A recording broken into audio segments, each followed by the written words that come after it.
আসসালামু আলাইকুম। অ্যাডমিশন ২৫ ও ২৬ ব্যাচ। তোমরা যারা সি ইউনিটে আছো, তোমরা জেনে গেছো যে বিশ্ববিদ্যালয়ের প্রিপারেশনে ভালো করার জন্য বিভিন্ন বিশ্ববিদ্যালয়ে বিগত সালে আসা এমসিকিউ গুলো এনালাইসিস করা, বিভিন্ন বিশ্ববিদ্যালয়ের প্রশ্নগুলো এনালাইসিস করা কতটা গুরুত্বপূর্ণ। সেই ধারাবাহিকতায় আমরা কি গুচ্ছভুক্ত যে বিশ্ববিদ্যালয় আছে তোমাদের ২৪-২৫ সেশনে সি ইউনিটে যে প্রশ্নটা এসেছিল সেটার হিসাব বিজ্ঞান অংশ বিশ্লেষণ করব। তো তোমাদের ৩৫ টা এমসিকিউ আছে। বিশেষ করে গুচ্ছের এমসিকিউ এনালাইসিস করা সবথেকে বেশি গুরুত্বপূর্ণ। ঢাকা বিশ্ববিদ্যালয়, রাজশাহী বিশ্ববিদ্যালয়, বিভিন্ন বিশ্ববিদ্যালয়ের জন্য। কেন? তোমাদের এখান থেকে কয়টা এমসিকিউ আসে হিসাব বিজ্ঞানে? ৩৫ টা এমসিকিউ আসে। তো আমাদের হিসাব বিজ্ঞানের টপিক আছে কয়টা? ৩৫ থেকে ৪০ টা। তো প্রত্যেকটা টপিক থেকে তোমাদের কি প্রায় এখানে কি এমসিকিউ চলে আসে। তো যদি এইগুলো প্র্যাকটিস করো তোমাদের কি একটা রিভিশন হবে। তোমাদের প্রত্যেকটা চ্যাপ্টারে সুন্দরভাবে তোমরা প্রিপারেশন গোছাতে পারবা।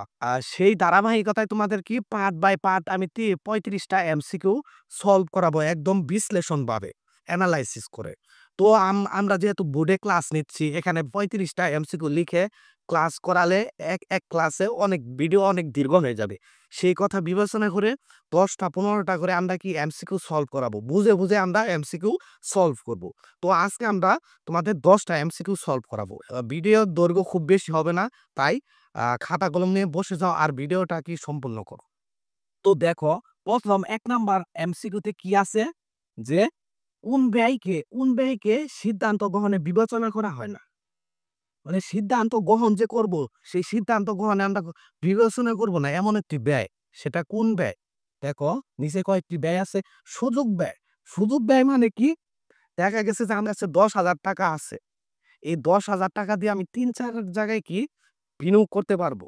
৳১০,০০০ প্রকল্পে। কিন্তু আমি ৩-৪ জায়গায় সব একসাথে তো আর আমি ব্যয় করতে পারবো না। যেকোনো একটাকে আমার সিলেক্ট করতে হবে। একটাকে সিলেক্ট করার পর আরো ৩-৪ টা যে ছেড়ে দেওয়া হয়, সেগুলোকে কি বলা হয়? সুযোগ ব্যয় বলা হয়।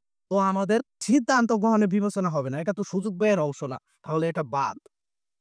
প্রত্যক্ষ ব্যয়। প্রত্যক্ষ ব্যয় কি? প্রত্যক্ষ ব্যয় বলতে সরাসরি যে ব্যয়গুলোকে বলা হচ্ছে। কথার কথা আমি যদি পণ্য ক্রয় করি, পণ্যের সাথে যে সরাসরি ব্যয়গুলো সেগুলো পণ্যের প্রত্যক্ষ ব্যয়। আবার যদি আসবাবপত্র কিনি, আসবাবপত্রের সাথে যে ব্যয়গুলো থাকবে সেগুলো কি? আসবাবপত্রের প্রত্যক্ষ ব্যয়। তো প্রত্যক্ষ ব্যয় আমাদের যাবে না, হচ্ছে না।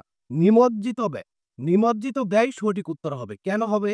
নিমজ্জিত ব্যয় হচ্ছে যে ব্যয়টা আমাদের পূর্বে হয়ে যাওয়ার পর, ঘটে যাওয়ার পর বর্তমানে বা আমাদের ভবিষ্যতে সেটা পুনরুদ্ধার করা যাবে না। সেটাই হচ্ছে নিমজ্জিত ব্যয়। দেখা গেছে যে আমি ৳১,০০,০০০ দিয়ে একটা আসবাবপত্র ক্রয় করলাম। আসবাবপত্রের অপচয় হবে না? ১ বছর পর দেখা গেছে যে ১০% অপচয় হয়ে গেল। থাকে কত? থাকে আমাদের ৳৯০,০০০। এই যে ৳১০,০০০ যে ফুরিয়ে গেল, সেটাই কি নিমজ্জিত ব্যয়। এই ব্যয়কে আর পুনরুদ্ধার করতে পারব না। তো এটাই আমাদের সঠিক উত্তর হবে। পরোক্ষ ব্যয়, ওই যে যেটা সরাসরি যুক্ত থাকে না, সেটা হচ্ছে পরোক্ষ ব্যয়। ২ নাম্বারে কি আছে দেখো, অনুপার্জিত আয় কি নির্দেশ করে? অনুপার্জিত আয় বিষয়টা বুঝতে হবে। এই বিষয়গুলো বুঝলে এমসিকিউ একদম সহজ হয়ে যায়। অনুপার্জিত মানে কি? আমি উপার্জনের আগে টাকা নিয়ে গেছি। আমার একজন ব্যক্তির সাথে কন্ট্রাক্ট হলো, তোমাকে আমি সেবা দিব, সার্ভিস দিব। ক সার্ভিস দিব। কবে দিব? পরশু দিব। আজকে আমি তার থেকে ৳১০,০০০ নিয়ে নিলাম। সেটা আমার জন্য কি একটা দায় না? আমি তো এখনো সেবা দেই নাই। টাকা নিয়ে নিছি। সেটাই হচ্ছে অনুপার্জিত আয়। অনুপার্জিত আয় কি? আমাদের আয় বৃদ্ধি করে। ঠিক আছে? তারপরে ৩ নম্বরে আছে দেখো, নিচে কোনটি মিশ্র ব্যয়? মিশ্র ব্যয়ের আরেকটা নাম আছে। সেটা কি? আধা পরিবর্তনশীল ব্যয়। পরিবর্তন আধা পরিবর্তনশীল ব্যয় মিশ্র ব্যয়ের আরেক নাম। মিশ্র ব্যয় দ্বারা কি বোঝাচ্ছে? মিশ্র মানে কি? ২ টা ব্যয়ের যে মিশ্র, সেটাকে আমাদের মিশ্র ব্যয় বোঝাচ্ছে। ২ টা ব্যয় হবে। কি, কি? এক হলো আ স্থায়ী ব্যয়, স্থায়ী ব্যয়। ২ হলো পরিবর্তনশীল ব্যয়। এই ২ ব্যয়ের সমন্বয়ে যে ব্যয়টা হবে আমাদের, বা ২ ব্যয় জড়িত থাকবে যে হিসাবে, সেটাই কি আমাদের মিশ্র ব্যয়। যদি তোমরা খেয়াল করো, আ বৈদ্যুতিক খরচ, বৈদ্যুতিক খরচ কি হয়? দেখা গেছে যে একটা নির্দিষ্ট সীমা থাকে। এটা ব্যবহার করলে একটা নির্দিষ্ট পরিমাণ টাকা সবার থেকে কেটে নেয়।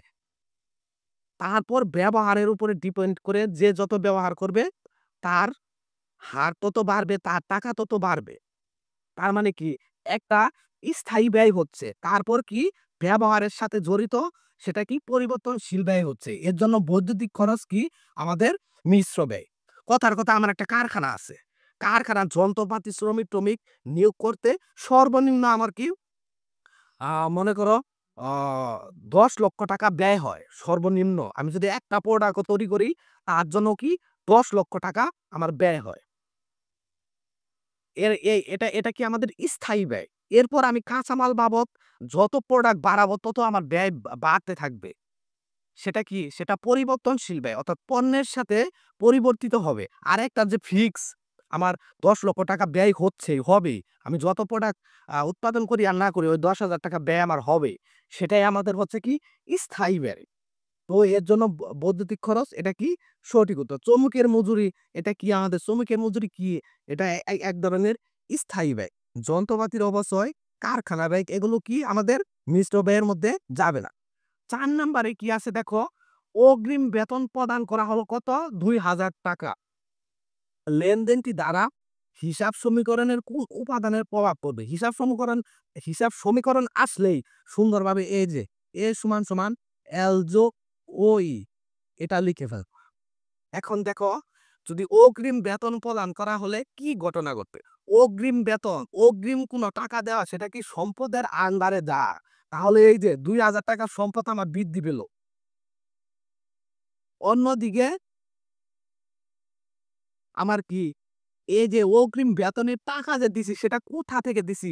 নগদ টাকা থেকে তো পরিশোধ করছি।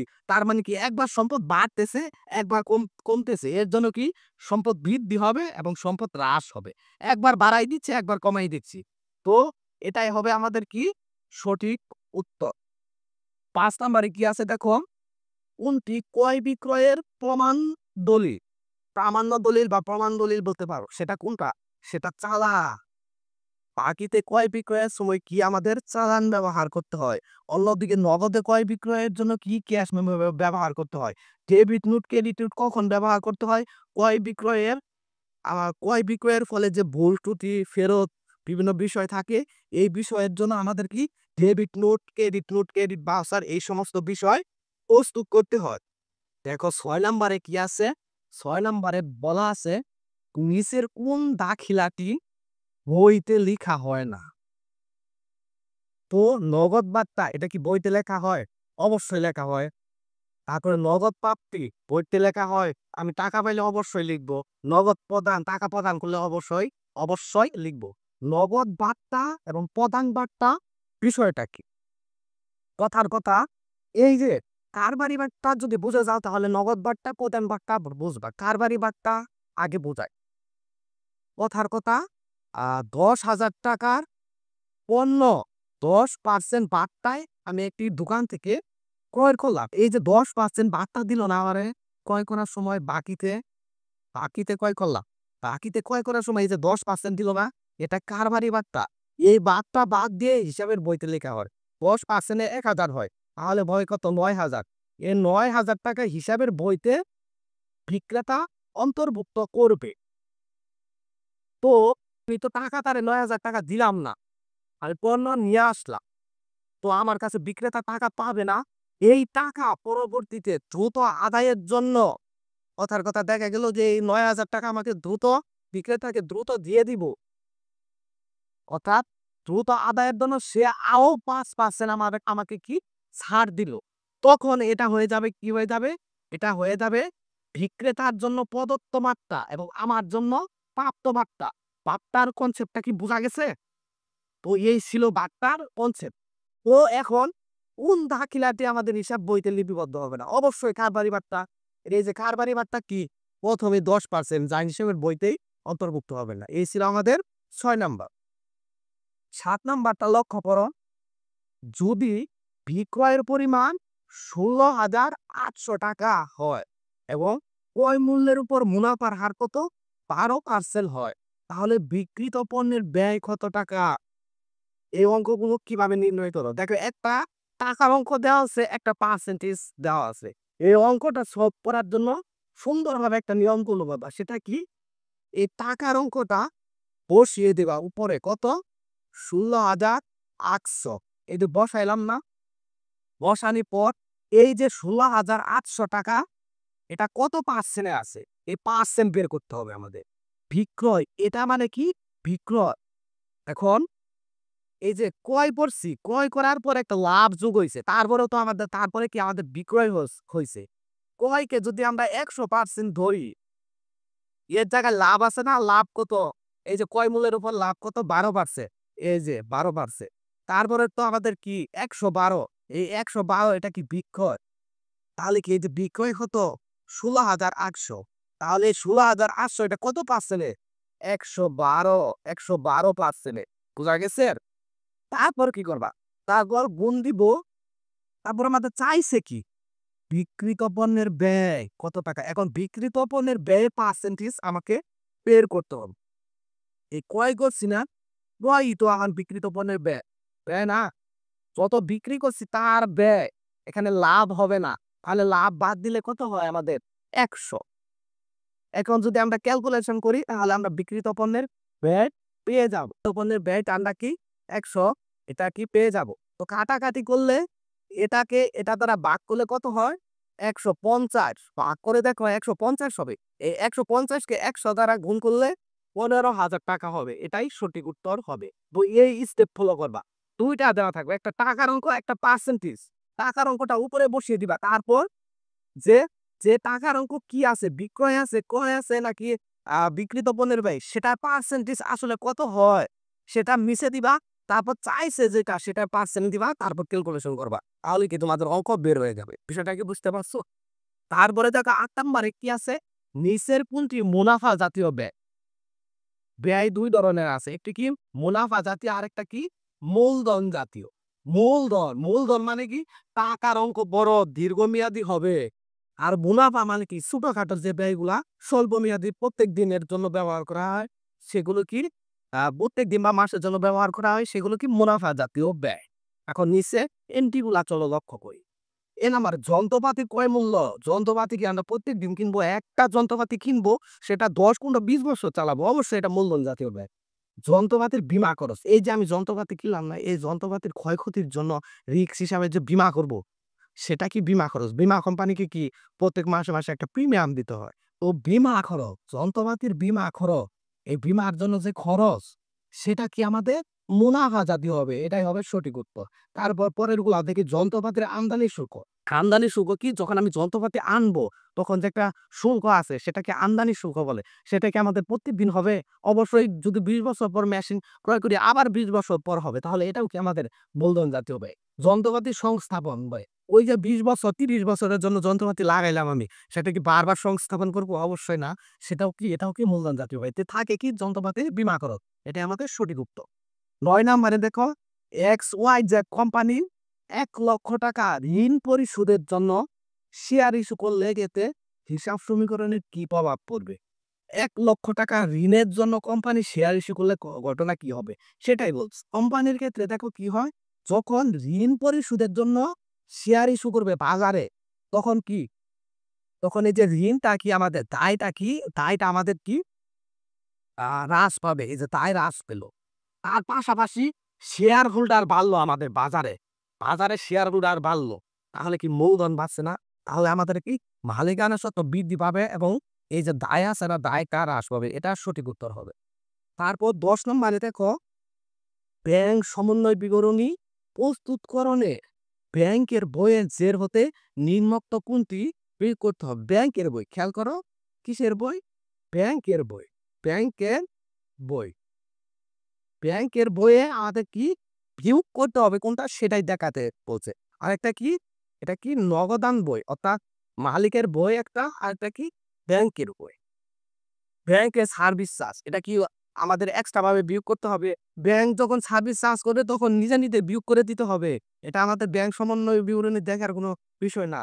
এটা অটো তখন ব্যাংক বিয়োগ করে দিবে। পরের বিষয় না। তারপরে আছে কি বকেয়া চেক সমূহ। এটা সঠিক উত্তর হবে। বকেয়া চেক সমূহের আরেক নাম কি? অপরিশোধিত চেক। অপরিশোধিত চেক। অপরিশোধিত কিন্তু অনুপস্থিত। অথবা আউটস্ট্যান্ডিং চেক। তার মানে কি? আমি আমার পাওনাদারকে চেক দিলাম যে, "আমার ব্যাংকে থেকে টাকা উঠিয়ে নাও।" সে ব্যাংক থেকে টাকা এখনো উঠায় নাই। তাহলে কি সে সে উঠাবে না? অর্থাৎ আমার নগদান হিসাব থেকে কিন্তু আমি টাকা কমাই দিছি। যখন আমি তাকে চেক দিয়ে দিলাম। কিন্তু সে কি করে নাই? ব্যাংকে যায় ব্যাংকে এখনো আ শেয়ারটা উপস্থাপন করে নাই। সেজন্য কি এটা বকেয়া আছে? এটা আমাদের কি ব্যাংকের বইয়ের জের হতে বিয়োগ করতে হবে। ঠিক আছে? ব্যাংকের জেরের বই থেকে বিয়োগ করতে হবে। কারণ কি দেখো, নগদান বই, ব্যাংক বই ২ টা বই। আমার পাওনাদার আমার কাছে টাকা পাবে, তাকে চেক দিলাম। এই যে তোমার চেক, তখন আমি নগদান বই থেকে মাইনাস করে দিলাম টাকা। কিন্তু সে ব্যাংকে এখনো হাজির হয় নাই চেকটা নিয়ে। তার মানে কি ব্যাংক তো জানে না কিছুই। তাহলে বিয়োগ করবে কিভাবে? তো ব্যাংক সমন্বয় বিবরণী ব্যাংকের হিসাব আমার হিসাব মিলানোর জন্য কি ২ টা সমান হতে হবে। তখন এক পাশ আমার কমে গেছে, ব্যাংকের টাকা বেশি, আমার টাকা কম। তখন আমার ২ সাইড মিলাইতে হবে। ব্যাংকের টাকা কমিয়ে দিতে হবে। বুঝতে পারছো? এর জন্য বকেয়া চেক সমূহ কি হবে? ব্যাংকের জের হতে বিয়োগ হবে। তো এই ছিল তোমাদের গুচ্ছ অন্তর্ভুক্ত ২৪-২৫ সেশনের ১০ টা এমসিকিউ। ৩৫ টা এমসিকিউ আছে। আস্তে, আস্তে আমরা কি আরো ২ টা ক্লাসের মাধ্যমে শেষ করে ফেলব। তো এই ছিল ভিডিও। ভিডিও ভালো লাগলে অবশ্যই লাইক, কমেন্ট করবা এবং তোমার বন্ধুদের মেনশন করে দিবা। এবং আরো একটি বিশেষ নিউজ, সেটা কি তোমরা জানো যে প্রিপারেশন এর পাশাপাশি মাস্ট তোমাদের মডেল টেস্ট পরীক্ষা দিতে হবে। এক্সাম দিতে হবে। জড়তা কাটাতে হবে। তাহলেই তুমি পরীক্ষার হলের পরিবেশ সামলাতে পারবে। ভালো একটা স্কোর করতে পারবে। সেই ধারাবাহিকতায় সেই চিন্তা ভাবনায় তোমাদের জন্য কি আমরা তোমাদের মডেল টেস্ট এক্সাম বেস নিয়ে আসি। বি ইউনিট এবং সি ইউনিট উভয়ের জন্য। তো সেই মডেল টেস্ট সম্পর্কে জানতে আমাদের পেজে মেসেজ দাও এবং দ্রুত ভর্তি হয়ে যাও। আল্লাহ হাফেজ।